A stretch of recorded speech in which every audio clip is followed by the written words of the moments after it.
Hey everybody, this is Dustin from Your RV Specialist. So today we're up here on top of a 2019 slide out roof that's all dry rotted, and you can see the water and mold that got into it. Dave's actually down there, or a section of it's cut out. He's getting ready to remove all the sheeting, gonna resheet the roof.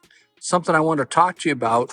So whether you have the Turn-A-Bond tape or any other type of brand of tape, what caused the damage on this coach is the water got underneath the tape, and you can see the rust spots where it rusted the molding and bled underneath the roof and actually caused all that water damage to it.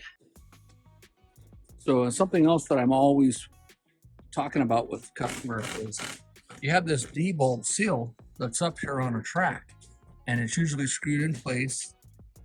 And so what I want to show you is when the sealant is separated, like how it is now, some areas of it look like it's being loose, but it just allows the water to just go back in there. When that does that, the water drops back down, gets trapped within the inside of it, and then leaks back up into the wall itself, damaging the wall. So make sure again that you stay up on your seam tapes that are here.